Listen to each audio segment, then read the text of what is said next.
그동안 아무리 율법을 잘 지켰어도 그 한 사건 속에 그 율법을 10가지 율법을 다 깨는 그런 내용이 들어있다는 결국. 그래서 그 그런 범죄를 저지르고도 희한하게 다윗은 깨닫지를 못했어요. 자기가 큰 범죄를 저질렀다고 있다는 걸 깨닫지를 못하고 그대로 밀고 가고 있었어요. 근데 하나님이 나단이라는 선지자를 보내서 다윗에게 자초지종을 다 말하게 하지요. 무슨 비유를 들어서. 그러니까 그때서야 다윗이 다른 사람을 빗대서 말을 하니까 알아듣는 거예요. 네가 그렇다. 네가 이런 죄를 저질렀다. 이렇게 말하지 않고 한 예를 들어서 얘기를 하니까 어, 그 다윗이 야, 그놈 그러면 안 되지. 그랬는데 그 안 되지 하는 게 자기였어요. 그래서 거기서 이제 엎드려 회개를 하고 나단이 어떤 하나님께서 명한 3가지 벌 중에 한 가지를 선택하게 되죠. 예, 이런 게 다 나와 있는데 그냥 요거는 그냥 이렇게만 하고 지나갈게요. 그래서 다윗은 그 중에 하나를 징계를 받게 됩니다. 예, 그래 이런 그 사건을 다윗이 지나면서 그 오늘의 시가 이렇게 나오게 되는데, 근데 이제 여기서 우리가 우리 이야기로 해보면 이 다윗의 실패, 예, 그 일생일대의 가장 큰 이 실패가 인생의 전환점이 되었대요. 인생의 전환점. 예, 그러니까 누구보다 흠이 없던 다윗, 정말 그 흠만 없으면 완벽하다 해도 될 만한 다윗이 그 큰 허물 때문에 그는 허물어진 인생이 되었다. 예, 이 얘기를 내가 들으니까 딱 여기서 만나지더라고. 위에 뭐 이 스토리 얘기는 단지 스토리일 뿐인데 그 실패가 결국 그 다윗을 허물어지게 하고 이제는 그 온전한 다윗이 아니고 죄를 범한 다윗이 됐잖아요. 그죠? 예, 그리고 나서 바세바가 아이를 하나 낳죠. 예, 그러니까 아마 그거는 왕비가 되기 전에 임신한 아들인 것 같아요. 어쩌면 그날 일 저지른 날 생긴 아들인지도 모르죠. 하여튼 그 아들이 죽게 됩니다. 예, 거기에 보면 그때 다윗의 기도도 너무너무 간절해요.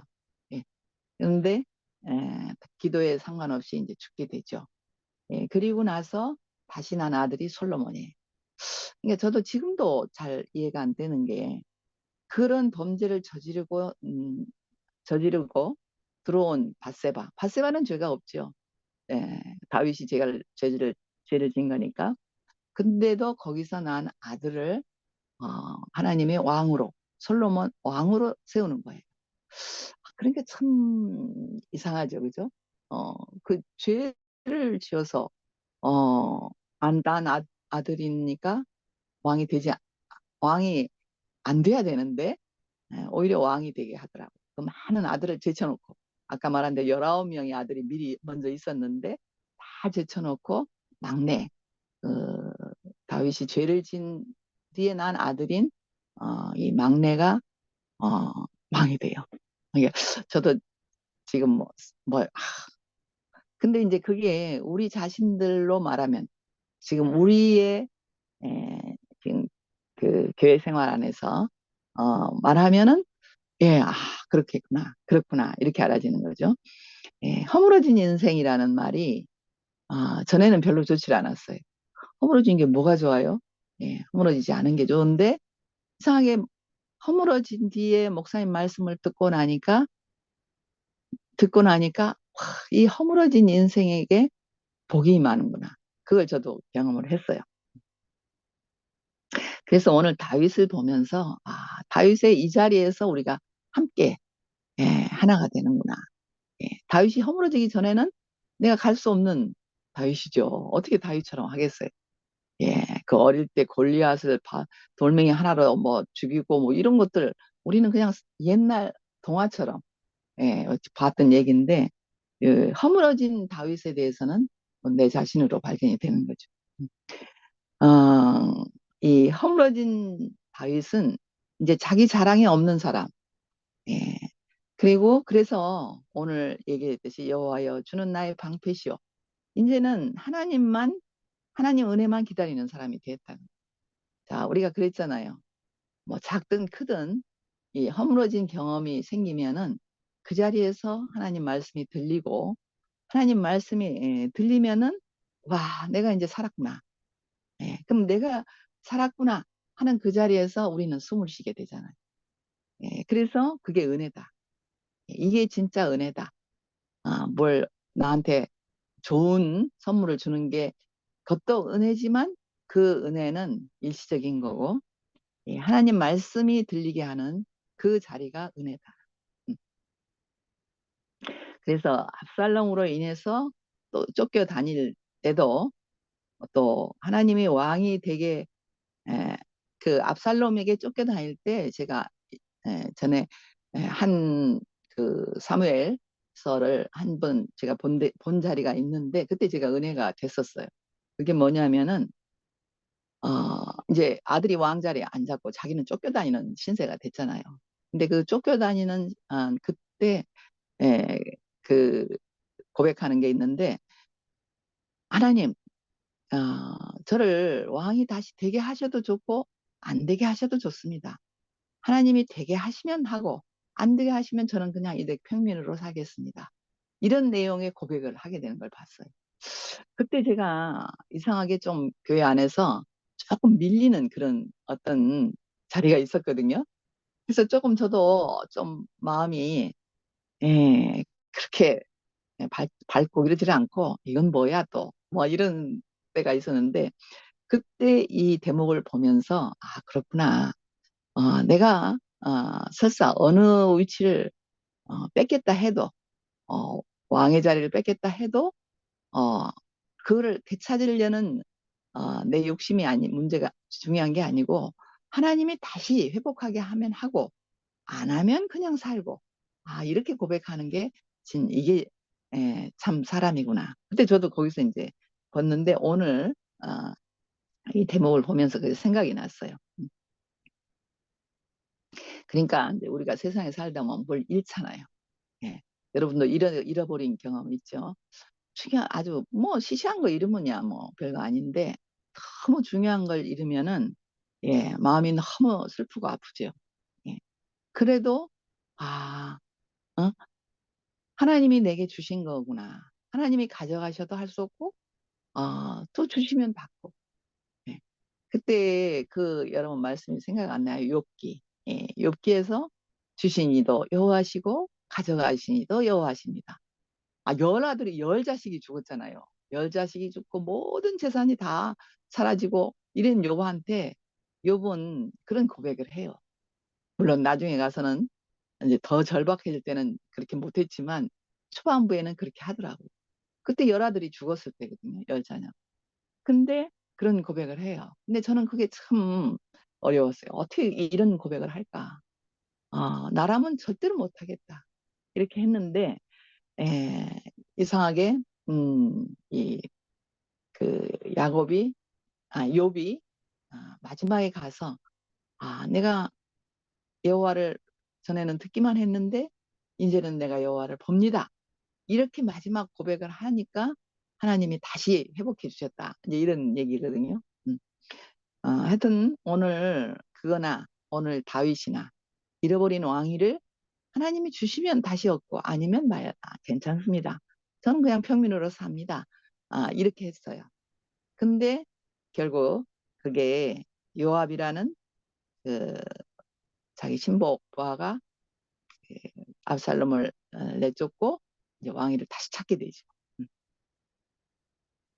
어, 우리는 실패가 없는 사람이고 싶고, 그렇지만 잃기 싫고, 그렇지만 하나님의 은혜는 이 잃어버리고 실패한 사람한테 온다는 거예요. 이것도 그냥 말로 하면 뭐 그런 게 있어. 왜 하나님이 꼭 그래야 돼? 이러지만 우리가 경험 안에서는 어쩔 수 없는 현실이에요. 아무것도 잃지 않은 사람이 하나님의 은혜를 알 수가 없다는 거예요. 이것도 경험이니까 체험이고 하니까 얘기하는 거죠. 우리 목사님이 완도에서 밀려서 서울로 갈 때, 그리고 서울에서 어, 은혜를 받으면 살 때, 그 밀려갈 때 그 상실, 고향을 떠나는 그 상실한 마음이 있기 때문에 그 서울에서는 하나하나 다 감사했잖아. 모든 게 다른 사람은 감사를 안 하는데 당신은 다 감사가 됐다는 거예요. 그래 자기는 감사밖에 없는데 어느 날 자기를 목사 사역자로 세우더라는 거예요. 예. 오히려 막 뭘 하려고 애쓰는 막 그 잘난 분들, 능력 있는 사람들은 예, 오히려 어, 안 되고 아무런 정말 학교 다니는 것만도 감사합니다 했던 이엘리 목사님한테 대학교 1학년 졸업하고 2학년 때 벌써 전도사 위치를 줬다는 거예요. 그리고 구구절절 목사님도 쫓겨난 자리에서 항상 새로운 것이 왔어요. 그 교회에서 또 쫓겨날 때 CC로 오시고 또 CC에서 밀려나니까 우리 대우교회가 되고 그러니까 목사님도 이 경험이 아니면 우리가 목사님 말씀 듣고 감동이 될 수가 없어요. 그냥 막 설교했다 이러면 저는 옛날 많이 설교를 들었기 때문에 전혀 그는 제 양식이 안 되는데 목사님이 겪은 얘기를 하셨어요. 초창기서부터 목사님이 겪고 거기서 망하고 밀려나고 한 얘기를 하는데 저도 그 잃어버리고 밀려난 자리가 너무 감사가 되더라는 거예요. 그러니까 우리의 실패는 다른 사람을 살게 하는 거예요. 중요한 게 우리의 실패는 오늘 다윗의 실패가 결국 솔로몬을 왕이 되게 한 것처럼 우리도 어, 우리의 실패가 싫지만 다른 사람을 살리게 하는 그런 요소가 된다는 거예요. 성분이.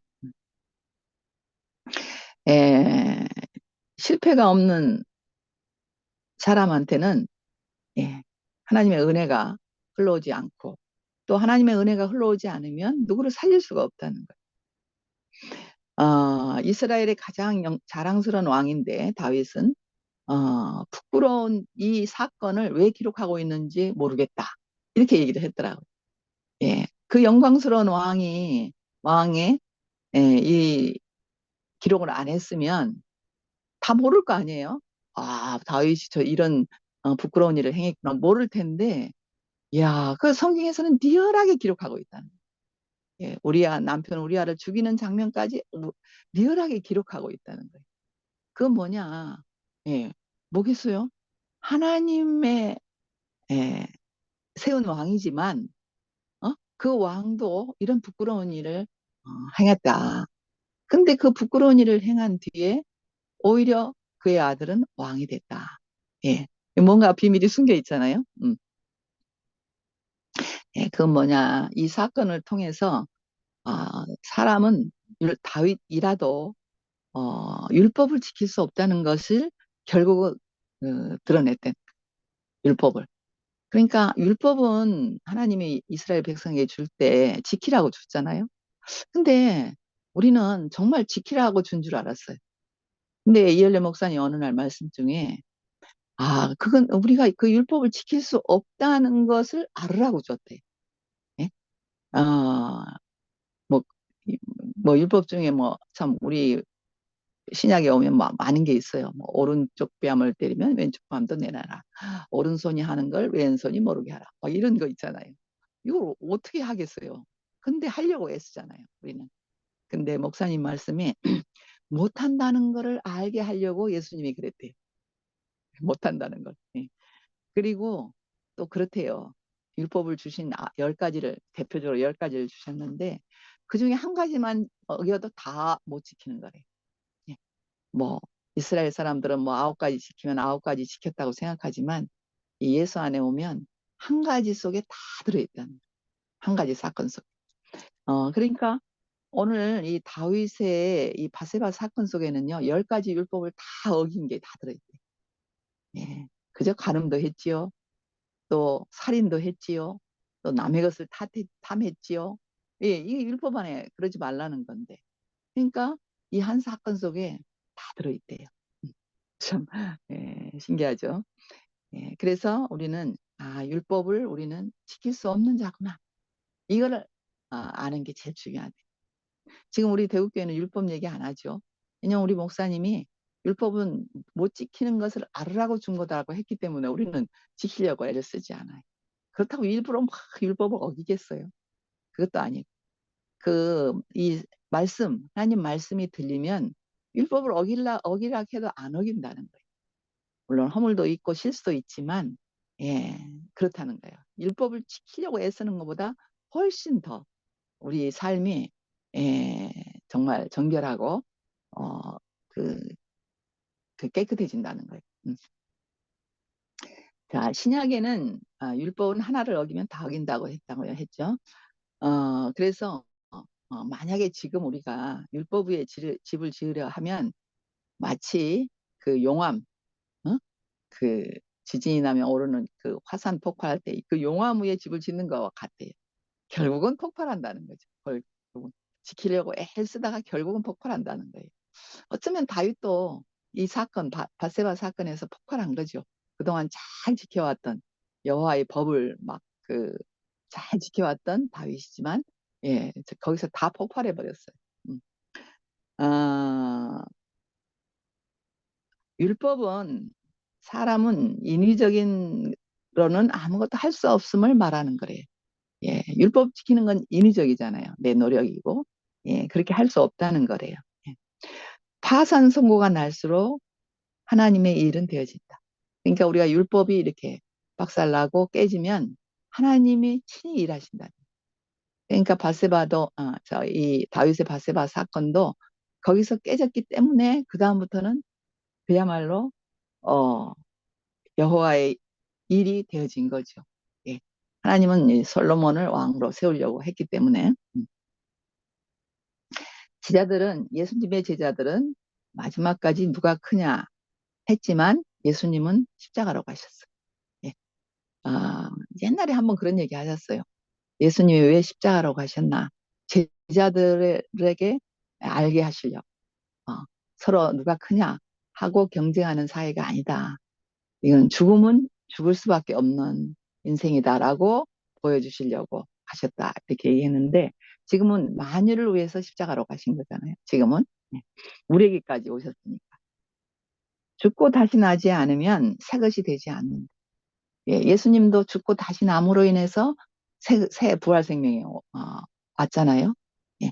그러니까 하나님은 이 죽은 자에게 오시려고 준비하고 계시다는 거예요. 지금도 신문내를 십자가에서 죽은 사람이 접니다라고 외치는 사람은 예, 예, 새로 태어나더라고요. 우리 교회에서도 한참 교회 안 오던 형제자매들이 그 말에 은혜를 받고 와서 막 간증을 하더라고요. 요새 특별히 정말 제가 와 쟤도 왔네. 내가 그제도 그랬는데 그래서 이 다윗의 실패는 우연도 아니고 남의 일도 아니다. 다윗의 실패는 어떻게 보면 우연히 바세바를 발견해서 했다 하는데 예, 우연도 아니고 남의 일도 아니다. 다 우리에게 있는 일이라는 거죠. 예. 자, 인과응보나 권성징악 등을 말하기 위해서가 아니고, 예, 뭐, 예, 그 네가 한 대로 받는다라든지 좋은 일을 하면 또 어, 좋은 일을 우리가 더 권장하기 위해서 그런 게 아니고 허물어진 사람을 통해 하나님의 은혜가 옴을 말한다. 예. 다윗이 열심히 여호와를 따랐지만 마지막에 완전하게 하나님께 자기를 맡길 수 있는 것은 이 실패 때문에 그렇다. 그러니까 우리도 우리가 대우교회 왔다고 실패 안 하는 거 아니잖아요. 네. 저도 실패를 여러 번 했고, 저도 아까 말한 대로 그런 어두운 시점이 중간에 있었고 하는데 그런 것을 지나면 전보다 더 깊은 은혜가 오더라고요. 예. 전에도 나 하나님 이런 분인 줄 알아 하지만 그런 실패가 있을 때마다 하나님의 은혜가 더 크게 옴을 경험을 했죠. 부활은 나로 시작된 것은 끝나고 하나님으로 다시 시작함을 말한다. 예, 부활 생명이 예수님의 시작했는데 예수님도 자기의 육신으로 태어난 것은 끝이 났잖아요. 예, 그리고 무덤에서 장사된 지 사흘 만에 부활하셨다. 이렇게 돼 있어요. 그러니까 완전히 끝났다 이 말이죠. 이게 뭐 우리가 육신적으로 해석하기는 어려운데, 아, 그 태어난 것, 타고난 일차적인 건 완전히 끝났다. 그때 예, 하나님이 내게 부활 생명이란 새로운 생명을 주셨다는 거예요. 예. 저희들도 정말 저도 종교생활 오래 했지만 목사님을 들고 목사님 말씀이 처음 들릴 때 완전히 새로운 것으로 시작이 되더라. 그게. 예. 그래서 흠 없는 사람 앞에서는 예, 이 왜 그러냐. 예, 그 하나님이 예수님을 보내신 것은 생명 주는 영이 되게 하시는 거예요. 부활 생명은 다른 말로 하면 생명 주는 영이에요. 예, 우리에게 생명이 없다가 영원한 생명이 없는데 예수님의 영이 오면 이 살아나는 영, 새로 생명 주는 영이라는 거예요. 죽은 자를 살리는 영이죠. 예, 그러니까 이열례 목사님이 당신도 죽은 자에서 살아났고 또 그 생명으로 우리 안에 와서 우리를 다 살렸어요. 여기 연경이가 있지만 고등학생 때 예, 이 말씀이 목사님이 보였다는 물론 100%다 아는 건 아니지만 그래도 보였다는 것은 나 저분을 따라야 되겠다고 보였다는 것은 이게 대단한 일이죠. 예, 그러니까 이런 사람 음, 어, 그 죽음을 겪고 다시 산 사람 앞에서 우리는 숨을 쉬고 다시 살아난다.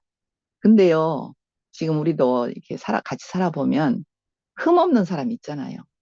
너무너무 깨끗하고 흠도 없고 실수도 안 하는 사람 있어요. 그러면 다 존경하죠. 근데 그 옆에 있으면 숨이 안 쉬어져요. 예, 존경은 하는데 숨은 안 쉬어져요. 예, 근데 흠 있는 사람 앞에서는 이상하게 편해져요. 예, 그래서 우리도 아플 때, 많이 아플 때 아픈 사람 옆에 가면 숨이 쉬어져요. 그리고 편안해져.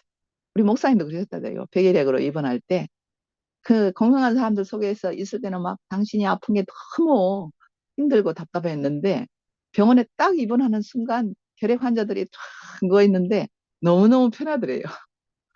그러니까 이거는 뭐 남 잘못되는 게 좋아서 그런 게 아니고 예, 이상하게 우리는 본성적으로 흠 있는 사람 앞에 가면 편안해진다는 거예요. 왜냐면 나도 흠 덩어리니까. 음, 그렇죠. 참. 예, 그래서 왜냐 흠없고 옳은 사람들은 다른 사람을 용납하기가 참 힘들어요. 자기도 원치 않지만 자기 자신이 흠없고 옳으니까 흠 있는 사람, 틀린 사람을 용납하기가 참 힘들어요. 그러니까 흠 있는 사람들이 있기가 힘들죠. 예, 우리 목사님도 많은 흠을 겪고 했기 때문에 왜 우리가 항상 목사님 옆에 있기를 원했나? 편안하니까. 너 왜 그러냐? 넌 왜 그렇게 잘못하고 있냐? 이렇게 안 하시니까. 설사 잘못했어도 네가 어쩔 수 없이 그랬지. 뭐 네가 일부러 그랬냐? 이러니 다 살리는 거예요. 예. 야, 우리 형제 중에 정말 법적으로도 큰일을 겪은 사람이 있는데 목사님이 다 살리자고 살리자고 그렇게 애를 쓰시더라고요. 예, 그래서 사람을 살리는 데는 어쩔 수 없이 흠과 실패가 있는 사람이 사람을 살린다. 예, 그래서 예수님도 십자가에서 못 내려오고 죽으시니까 그 앞에서는 다 살아난다는 거예요. 그리고 십자가상에서 저들이 몰라서 그렇습니다. 이렇게 말하니까 그러면 뭐 용납 안 될 사람이 없잖아요. 몰라서 그렇구나. 예, 가끔은 남편도 판단이 되고 자식도 판단이 되는데 만약에 내가 이 말을 내가 받아들이면 몰라서 그렇구나. 솔직히 나 자신도 남 앞에서 저 상대방이 나를 몰라서 그렇구나 하면 얼마나 좋아요. 예, 그러니까 우리는 사람을 살리는 데는 이 실패가 명약이다. 허물어짐이 명약이다. 예, 그래서 오늘 이 허물어진 사람 다윗, 이 바세바 사건, 이거는 엄청난 사건이지만 결국 그 사건으로 인해서 예, 하나님이 일하시고 또 우리도 살아나고 이렇게 됐다는 거죠. 예, 그래서 오늘 이 허물어진 사람 다윗을 성경에 이렇게 전시하고 우리가 오늘 서로 보게 된 것이 감사합니다. 들렸어요? 아무도 없나? 잘 들었습니다. 들리긴 들렸어요? 네, 잘 들었어요.